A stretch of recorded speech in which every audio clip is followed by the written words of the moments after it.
स्वागत है आप सबका मेरे YouTube चैनल कॉमर्स ठग्स पर। आज की इस वीडियो में हम जो बात करने वाले हैं वो है मैनेजमेंट इंफॉर्मेशन सिस्टम, जिसको इन शॉर्ट हम MIS के नाम से जानते हैं। देखो, मैनेजमेंट इंफॉर्मेशन सिस्टम बहुत एक आसान सा टॉपिक है। अगर इसको एक ही बारी में समझ जाओगे, इससे आसान चीज और कुछ भी नहीं है। ठीक है, इसके जो वीडियो है वो काफी लेंथी होने वाली है क्योंकि इसके टॉपिक्स बहुत है, बट बहुत आसान है, आप एक ही बारी में समझ जाओगे। तो ज्यादा टाइम ना लेते हुए हम शुरू करते हैं। ठीक है, तो मैनेजमेंट इंफॉर्मेशन सिस्टम क्या कहता है? ये असल में एक तरह से कह लो कि एक टेक्निक है मैनेजर के लिए, या फिर मैनेजर के लिए एक वरदान है कि वो अपना काम बहुत अच्छे से कर सकता है। ठीक है, इससे क्या होता है, उसकी एफिशिएंसी बढ़ जाती है क्योंकि मैनेजमेंट इंफॉर्मेशन सिस्टम ऐसा डाटा प्रोवाइड करता है जो ऑलरेडी एनालाइज्ड होता है, ऑलरेडी क्लासिफाइड होता है। ठीक है, स्केड्यूल में सब उसके फिट होता है, सब कुछ लगा लगाया मिलता है उसे बस उसको एनालाइज हल्का फुल्का करके अकॉर्डिंग टू सिचुएशंस उसे अपने डिसीजंस लेने होते हैं। ठीक है, तो MIS क्या है? देखो, मैनेजमेंट इंफॉर्मेशन सिस्टम, अगर हम तीनों को अलग अलग कर पाए तो उनको समझते हैं कि मैनेजमेंट क्या है। मैनेजमेंट में क्या होता है? हमारा प्लानिंग होती है, ऑर्गेनाइजिंग होती है, कंट्रोलिंग होती है। ठीक है, उसी तरह इंफॉर्मेशन क्या होती है? हमारे लिए डाटा, जो यूजफुल डाटा है। ठीक है, वो होता है हमारी इंफॉर्मेशन। सिस्टम क्या होता है कि जो जितना भी मैनेजमेंट हो रही है इंफॉर्मेशन या जो भी हमारा डाटा जो मैनेजमेंट के लिए जरूरी है, उसको हम एक सिस्टमेटिक वे में लेकर जा रहे हैं। ठीक है, या उसको हम एक सिस्टमेटिक वे में प्रेजेंट कर रहे हैं, तो वो है हमारा सिस्टम। इनमें अगर मैं तुम्हें सिंपल बताऊं, हम कंप्यूटर को कंप्यूटर सिस्टम बोलते हैं, है ना। जब वहां पे मॉनिटर भी होगा, CPU भी होगा, कीबोर्ड भी होगा, मतलब कंप्यूटर के जितने भी पार्ट्स हैं जब वो एक साथ होते हैं तो हम उन्हें कंप्यूटर सिस्टम बोलते हैं। अगर कहीं अकेला मॉनिटर पड़ा हुआ है, एक इधर हमारा कीबोर्ड पड़ा है, हम उनको कंप्यूटर नहीं बोलेंगे, हम उन्हें पार्ट्स बोलेंगे ना कि ये मॉनिटर है, ये कीबोर्ड है। बट जब वो एक अपने सीरीज में लगे होंगे एक जगह पर, ठीक है, तो अब उन्हें पूरा सिस्टम बोलेंगे। तो उसी तरीके से मैनेजमेंट इंफॉर्मेशन सिस्टम की पूरा सिस्टम से, एक सीक्वेंस से मैनेजमेंट की इंफॉर्मेशन को प्रोवाइड करना। ठीक है, ताकि हमारे डिसीजन अच्छे हो सके, हमारी प्रोडक्टिविटी इंक्रीज हो सके। अब आज के इस वीडियो में हम इसके रोल्स, ठीक है, इसके कैरेक्टरिस्टिक्स, इसके डिसएडवांटेजेस, इसके टाइप्स और इसका इंस्टॉलेशन का प्रोसेस को जानेंगे। ठीक है, तो ज्यादा टाइम ना लेते हुए वीडियो आगे बढ़ाते हैं। MI के रोल जो है वो 5-6 कुछ इस तरीके के हैं कि पहले से हम स्टार्ट करते हैं। क्या कहते हैं पहला रोल? मतलब रोल जैसे कि इसके कार्य या इसके फंक्शन की है, असल में क्या करता है या फिर हमें क्यों चाहिए। ठीक है, अगर पता चल जाएगा ना हमें कि अगर ये इस तरह का काम करता है तो हमें क्यों ही चाहिए। ठीक है, तो शुरू करते हैं। जो पहला क्या कहता है? Improve decision making. देखो भाई, जो MIS है डाटा देता है, एक टेक्निक है, एक सिस्टम है जो हमें बढ़िया मतलब फिल्टर्ड डाटा देता है। ठीक है, फिल्टर डाटा देता है। ठीक है, तो उससे क्या होता है, हमारी जो डिसीजन मेकिंग है ना वो अच्छी हो जाती है। क्यों? क्योंकि हमें टाइमली डाटा देता है, जो डाटा चाहिए हमें वही मिलता है, फालतू में सिर खपाई नहीं करनी पड़ती। ऑब्वियस बात है, सब कुछ एकदम बढ़िया चलेगा तो हमारा जो डिसीजन मेकिंग है वो अच्छे से हो जाएगी। तो इंप्रूव डिसीजन मेकिंग। सेकंड क्या कहता है? Forecasting business future. Forecasting business future कैसे होगा? अगर हमें बाहर का या एक्सटर्नल इंटरनल हर डाटा हमें पहले मिल चुका होगा, ठीक है, तो हम उसे एनालाइज टाइमली कर पाएंगे। अगर हमें टाइमली इंफॉर्मेशन मिलेगी, हम टाइमली उसे एनालाइज करेंगे, टाइमली डिसीजंस ले पाएंगे, तो वैसे बात है ना, हम अपने फ्यूचर को एकदम सही जगह पर लेकर जाएंगे, या हमें पता रहेगा कि हमारे फ्यूचर में आगे जाके क्या होने वाला है। जैसे हम ट्रेंड एनालिसिस करते हैं तो उसके हिसाब से हमें पता चल जाता है कि अब तक सिचुएशन ये थी और आगे वाली सिचुएशन क्या होने वाली है, फिर उस हिसाब से हम अपना डिसीजन लेते हैं। तो वही क्या करते हैं? Forecasting business future. अगला आता है इंक्रीज एफिशिएंसी। इंक्रीज एफिशिएंसी कैसे होती है? अब देखो, जब कंपनी है, कंपनी में मैनेजर्स हैं, ठीक है, उनपे एक बढ़िया सा डाटा आ रहा है और वो जो अपने डिसीजन है वो अच्छे ले पा रहे हैं, तो उससे क्या होगा, कहीं ना कहीं जो कंपनी है उसकी एफिशिएंसी इंक्रीज होगी, उसके मैनेजर्स की एफिशिएंसी इंक्रीज होगी। ठीक है ना, एफिशिएंसी, उनकी क्वालिटीज लगा लो कि उनकी क्वालिटी बढ़ जाएंगी, वो और भी अच्छे से काम कर पाएंगे। ठीक है, आगे क्या है? क्वालिटी प्रोडक्ट कि जो MIS है ना, ये हमारा, देखो, जब सब कुछ अच्छे से चल रहा है, हमारी डिसीजन मेकिंग अच्छे से हो रही है, हमको आगे फ्यूचर का भी सब कुछ पता है, हम उस हिसाब से अगर हमारा प्रोडक्ट बनाएंगे तो एकदम बढ़िया से होगा। ठीक है, हम टाइमली अचीव कर पाएंगे अपने स्टैंडर्ड्स को, अपने गोल्स को। ठीक है, तो आगे क्या है? Improve employ productivity. अब एक जगह मैनेजर है जिसको बहुत सारा वर्कलोड मिल रहा है, ठीक है, वो उसी में उलझा रह जाएगा। ठीक है, उसके ऊपर प्रेशर होगा कि मैंने एक अच्छा डिसीजन लेना है, क्या पता मुझे जो डाटा मिला वो सही है भैया नहीं है, वो डर डर के काम करेगा। बट जब MIS से उसे डाटा मिलेगा, ठीक है, जो कि पहले फिल्टर्ड डाटा है, ठीक है, एनालाइज डाटा है, तो उसे कोई टेंशन नहीं रहेगी, वो उन्हीं के बेस पे एकदम बढ़िया सा जल्दी ही रिजल्ट बना देगा, जल्दी ही कोई डिसीजन ले लेगा। तो उससे क्या होगा, उसकी प्रोडक्टिविटी इंक्रीज होगी। आगे चलते हैं, आगे क्या है, इंक्रीज कंपनी वर्थ। अब जब कंपनी को सब इतने ज्यादा फायदे हो जाएंगे तो सिंपल सी बात है, उसका जो प्रॉफिट है, उसकी जो वर्थ है वो तो बढ़ेगी ही, है कि नहीं। जब उसके डिसीजन सही हो रहे हैं, मार्केट में अच्छा खासा नाम कमा रही है, तो सिंपल सी बात है प्रॉफिट तो आएंगे ही। तो इसके बाद अभी हम करेंगे, इसके रोल्स हो गए, अब हम इसके करेंगे कुछ डिसएडवांटेजेस।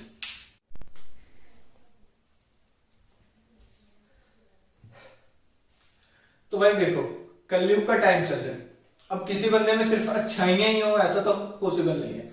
तो MIS के भी कुछ डिसएडवांटेजेस है, ठीक है, उनको भी पढ़ते हैं। तो पहला डिसएडवांटेजेस क्या कहते हैं, एक्सपेंसिव, महंगा है, ठीक है। ये जो MIS का सिस्टम है ये महंगा है, क्योंकि इसमें आपको अच्छे से मतलब जो MIS को हैंडल कर सके वो यूजर चाहिए होंगे, ऑब्वियसली बात है, महंगे आएंगे, सिस्टम आपको अडॉप्ट करना पड़ेगा, महंगा होगा, ट्रेनिंग करनी पड़ेगी, महंगा होगा, खर्चा होने वाला है, एक्सपेंसिव है, ठीक है। आगे क्या है, lack of privacy. Lack of privacy है इसके अंदर, MIS के अंदर, क्योंकि MIS एक सिस्टम है, ठीक है, कभी भी आपका डाटा हैक हो जाए, लीक हो जाए, गारंटीड नहीं है, ठीक है। क्योंकि हमारी टेक्नोलॉजी में आज तक का ये डिसएडवांटेज रहा है कि कहीं ना कोई बग आ जाता है ना, उसकी वजह से डाटा हमारा लीक हो सकता है कुछ भी। तो कोई भी हमारी प्राइवेसी चीजें होती है जो किसी के साथ शेयर नहीं करनी चाहिए, बट वो अगर कहीं बग आ गया, कोई हैक हो गया, कुछ भी हो गया तो लीक हो सकता है। क्योंकि क्या है MIS जस्ट एक सिस्टम है, ठीक है ना। आगे चलते हैं, आगे क्या है, MIS used by only skilled users. जैसा हमने बात करी थी, एक्सपेंसिव है, तो स्किल यूजर्स लिमिटेड है। अब सबसे पहले MIS यूज करने के लिए MIS आना भी तो चाहिए, ठीक है। अब तुमने कंप्यूटर रख लिया, सबसे पहले तुम बंदे वो अपॉइंट कर रहे हो जिनको कंप्यूटर ऑन तक नहीं करना आता, नहीं चलेगा ना, है ना। जब कंप्यूटर नवा आया था तो उसके एक टाइम पे यूजर्स कम थे, पर धीरे धीरे ये डिसएडवांटेजेस इसके खत्म हो जाएंगे एक टाइम के बाद, क्योंकि कभी एक टाइम पे कंप्यूटर भी एक नवा था, बहुत कम लोगों को यूज करना आता था, ठीक है ना। आगे क्या है, एक्सपेंसिव ट्रेनिंग, ठीक है। अब हम सोचते हैं कि अगर हमने सिस्टम अडॉप्ट करा है तो बंदों को हायर करते हैं, उनको ट्रेनिंग हम देंगे, ठीक है, कर सकते हो, पर क्या है, एक्सपेंसिव है। कॉस्ट कहां से निकालोगे, अपने प्रॉफिट में से, अपने प्रोडक्ट में कॉस्ट ऐड करोगे ना कहीं उसकी, डायरेक्टली और इनडायरेक्टली, ठीक है। आगे क्या है, टाइम कंज्यूमिंग। अब टाइम कंज्यूमिंग कैसे है भाई, चलो मान लो तुमने ट्रेनिंग कर लिया, सब कर लिया, सब एकदम बढ़िया चलो तुम्हारी कंपनी में। अब MIS क्या करता है कि तुम सबसे पहले तुम्हारा जितना भी डाटा है तुम पहले MIS में डालोगे, MIS उसे फिल्टर करेगा, उसे सीरीज में लगाएगा, स्केड्यूल्स बनाएगा, फिर तुम्हें आगे देगा। टाइम लग गया ना, पर देखो अब सिंपल है, एक जगह पानी पड़ा है, तुम पानी सीधा उठा के पी रहे हो, ठीक है। एक जगह पानी पड़ा है, वो पहले फिल्टर हो रहा है, फिर तुम पी रहे हो, टाइम कंज्यूमिंग आए ना, क्योंकि प्रोसेस ऐड हो चुका है, ठीक है। ये इसके डिसएडवांटेजेस थे, 4 से 5 है एकदम आसान से। अभी जो आगे हम टॉपिक करने वाले हैं वो हम करेंगे इसके इंस्टॉलेशन की, इसको इंस्टॉल कैसे करते हैं, ठीक है, बहुत आसान टॉपिक है, बने रहो वीडियो पे। अभी हम करेंगे इंस्टॉलिंग ऑफ MIS, ठीक है। MIS को इंस्टॉल करने के ना 6 स्टेप है, ठीक है, 1 बाय 1 करते हैं। पहला स्टेप क्या कहता है, to know the need regarding information, कि तुम्हें पता होना चाहिए कि तुम्हें जो इंफॉर्मेशन चाहिए वो क्यों चाहिए, किसके लिए चाहिए, तुम्हारा ऑब्जेक्टिव क्या है, ठीक है। जब तुम्हें पता नहीं होगा कि तुमने करना क्या है, तो तुम्हें ये नहीं पता रहेगा कि तुम्हें इंफॉर्मेशन कौन सी चाहिए। लाइक तुम डिसीजन लेने जा रहे हो या तुम प्लानिंग करने जा रहे हो अपनी प्रोडक्शन इंक्रीज करने के लिए, ठीक है, बट और तुम रिपोर्ट जो रिसीव कर रहे हो वो है तुम्हारी सेल्स रिपोर्ट, नहीं चलेगी ना बात। अगर तुम मतलब अपना प्रोडक्ट बढ़ाने का तुम सोच रहे हो, उसके लिए प्लानिंग कर रहे हो, तो तुम्हें कौन सी रिपोर्ट चाहिए, अपने प्रोडक्ट्स की रिपोर्ट चाहिए ना, अपने प्रोडक्शंस की रिपोर्ट चाहिए ना, ठीक है। तो सबसे पहले हमें नीड को समझना है कि हमें किस चीज की नीड है, किस टाइप की इंफॉर्मेशन हमें चाहिए, कब चाहिए, किस बंदे को चाहिए, उसका ऑब्जेक्टिव क्या है, ये सब चीजें। अगले पॉइंट में आता है to explain the objective of MIS। MIS का भी तुम्हें पता होना चाहिए, MIS है क्या, ठीक है। तुम ये ना हो कि तुम लगा कर बैठो कि MIS तो भाई सब कुछ दे देगा, वो तो भाई हमें प्लान बना के भी दे देगा, नहीं, वो सिर्फ इंफॉर्मेशन देगा। तुम्हें उसके ऑब्जेक्टिव्स का पता होना चाहिए कि MIS क्या ही करता है, MIS के क्या ऑब्जेक्टिव्स हैं, ठीक है। आगे आता है to determine source of information, कि हमें जो इंफॉर्मेशन चाहिए उसका सोर्स कौन सा होना चाहिए, इंटरनल होना चाहिए या एक्सटर्नल होना चाहिए। लाइक कंपनी के अंदर से ही हमें कोई इंफॉर्मेशन चाहिए या कंपनी के बाहर से हमें कोई इंफॉर्मेशन चाहिए। अब बाहर से इंफॉर्मेशन कौन सी होती है, जैसे गवर्नमेंट की पॉलिसीज होती है, एक्सटर्नल होती है वो गवर्नमेंट, तो उसकी कोई न्यू पॉलिसीज हो गई, या फिर हमारे जो कंज्यूमर हैं, हमारे जो कस्टमर हैं, उनका इस टाइम टेस्ट प्रेफरेंस क्या आ जा रहा है, ठीक है, उसके हिसाब से। इंटरनल में होगी कि हमारी जो प्रोडक्शन सेक्टर है वो कैसे काम कर रहे हैं, ठीक है, या फिर हमारा जो सेल्स डिपार्टमेंट है उसका क्या सब कुछ चल रहा है, ठीक है। ये सब इंफॉर्मेशन हमें कौन से सोर्स की चाहिए, इंटरनल की चाहिए या फिर चाहिए एक्सटर्नल की। आगे आता है to set the method of collection of information, या फिर कह लो क्लासिफिकेशन ऑफ इंफॉर्मेशन, कि अब जो हमारी जितनी भी आगे इंफॉर्मेशंस, अब वो सभी ऐसे ढेर तो नहीं लगेंगे ना, उनको हम अलग अलग क्लासिफाई करेंगे, प्रोडक्शन की एक साइड में, सेल्स की एक साइड में, है ना, तो क्लासिफिकेशन ऑफ इंफॉर्मेशन करेंगे हम, ठीक है। आगे आता है हमारा मेथड ऑफ गिविंग इंफॉर्मेशन। अब यहाँ पे तो था कि मेथड हम कलेक्ट कैसे करेंगे, यहाँ पे है हम देंगे कैसे, प्रेजेंट कैसे करेंगे। वो हमारा स्टैटिकल भी हो सकता है, वो हमारा ग्राफिकल भी हो सकता है, वो हमारा किसी भी टाइप में हो सकता है, जिस तरीके से हम समझ सकेंगे। एक किसी बंदे ने बात की थी, मुझे याद नहीं किसने कही थी, उसने बोला था कि तुमने जो कहा वो जरूरी या महत्वपूर्ण नहीं है, तुमने जिस तरीके से कहा वो बहुत दिल पे लगती है, ठीक है। कई बार तुम चीज अच्छी कहने चाहते हो, तुम्हारे कहने का तरीका अलग होता है, अगले बंदे को दुख हो जाता है, यार सुना गया, ठीक है। या फिर तुम किसी की बेइज्जती करने जा रहे हो, तुम उसे मुंह पे बोले हो, घर जाकर सोच रहे हो यार उन्हें अच्छाई तो करती, फिर सोच नहीं यार वो तो बेइज्जती कर गया, रोस्ट कर दिया उसने तो मुझे, है ना। आगे आता है वैल्यूएशन। वैल्यूएशन क्या कहता है कि जो भी तुमने स्ट्रेटेजीज बनाई, अपना स्टैंडर्ड बनाया, तुमने एमआईएस से काम कराया, उसको एक तरह से कंट्रोल करना कि वो सही जा रहा है। अगर उसकी गलती हो रही है तो वो गलती कहां पे हो रही है, हम उसे कैसे सुधार सकते हैं, ठीक है, या गलती का मेन रीजन क्या है, मेजर है, माइनर है, जो भी है उसे इवैल्यूएट करना, ठीक है। तो इसी के साथ ये इंस्टॉलिंग है। इसका लास्ट टॉपिक बचा टाइप्स, बस 5 मिनट और टिक जाओ, मजे लेना फिर। तो अभी हमारा लास्ट टॉपिक रह गया टाइप ऑफ एमआईएस, ठीक है। तो एमआईएस के डिफरेंट टाइप्स के जो डिफरेंट वर्क करते हैं, ठीक है। तो क्या है पहला, प्रोसेस कंट्रोल। प्रोसेस कंट्रोल क्या करते हैं, हमारी ऑर्गेनाइजेशन के अंदर जितनी भी प्रोसेसेस हो रही होती है, लाइक प्रोडक्शन प्रोसेस या किसी भी टाइप की प्रोसेस हो रही है, उस पर कंट्रोल बनाने में मदद करता है, ठीक है, उसको कंट्रोल करता है ताकि वो अच्छे से चले, ठीक है। आगे आता है इन्वेंटरी कंट्रोल। इन्वेंटरी कंट्रोल में क्या होता है, जैसे एमआईएस को हमने देखा कि उसमें सभी डाटा स्टोर होता है, तो इससे हमें पता रहता है कि हमारी प्रोडक्शन बनी कितनी है, कहीं हमारा स्टॉक वैल्यू से ज्यादा तो नहीं बन गया जो पड़े पड़े अब खराब हो जाएगा। तो एमआईएस हमें हेल्प करता है डिसीजन लेने में कि हाँ कि हमें इतने स्टॉक्स बनाने की जरूरत है कि ताकि हमें कमी भी ना पड़े और वो ज्यादा भी ना हो। आगे क्या है, sales and marketing. Sales and marketing में एमआईएस बहुत सही काम करता है कि हमें बताता है कि मार्केट में इस टाइम क्या ही चीजें चल रही हैं, या किस ही तरीके की हमने अपने सप्लाई रखनी है, क्या ही डिमांड्स हैं, उस हिसाब से हमने अपनी मार्केटिंग कैसे करनी है, ठीक है। आगे आता है human resource. Human resource MIS में कैसे काम होता है, देखो एमआईएस हमें बताता है कि हमारी कंपनी में क्या काम करने वाले हैं और उसके लिए हमें कितने ह्यूमन सोर्स यानी एम्प्लॉयज यानी पीपल की रिक्वायरमेंट है, ठीक है।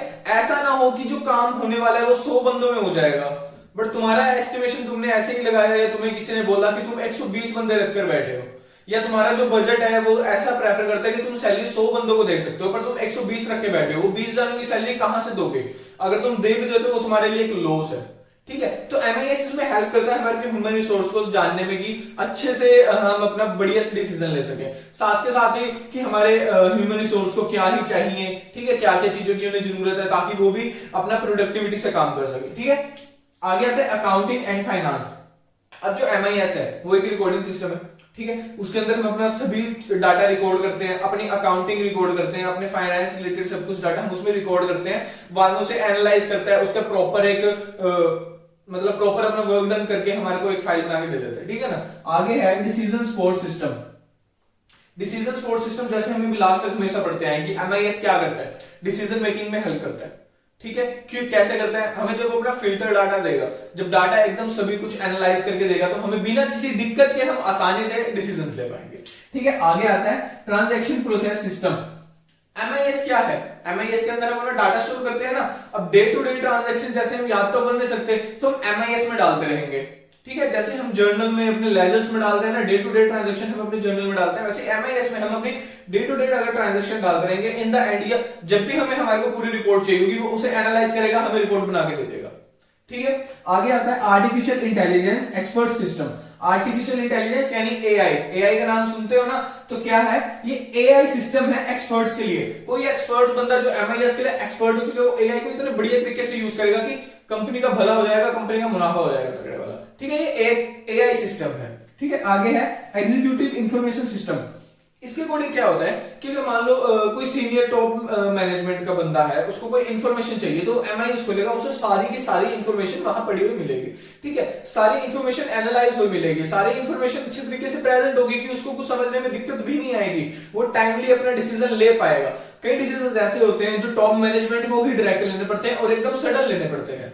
ठीक है, जैसे कि मार्केट क्रैश हो गई या समथिंग कुछ ऐसा भी हैपन हो गया कि जो टॉप मैनेजमेंट का काम है, ठीक है, टॉप लेवल के मैनेजमेंट का, सीनियर मैनेजर्स का काम है, तो वो नीचे आके सब एनालाइज करे, काफी टाइम लग जाएगा, काफी झंझट हो जाएगा। ठीक है, तो उतने में वो जब सीधा आएंगे एमआईएस को चेक करेंगे, उन्हें अपना बेस्ट डिसीजन मिलेगा कि हाँ हमने इंफॉर्मेशन उन्हें मिलेगी बेस्ट वाली, तो अपना डिसीजन अच्छे से ले पाएंगे कि हाँ हमारे लिए इस टाइम पे ये वाला डिसीजन सुटेबल है। ठीक है, यही हमारे कुछ 8 से 9 टाइप्स है, एकदम आसान से। होप आपको आज की वीडियो बहुत पसंद आई होगी, आपको समझ आई होगी। अगर आपको सही लगी हो तो आप प्लीज मेरे को कमेंट्स में जरूर बताना, और अगर वीडियो अच्छी लगी हो तो लाइक करना, और ऐसे और ही हमारे साथ जुड़े रहने के लिए ताकि और इन्फॉर्मेशन आपको मिले, सब्सक्राइब करना।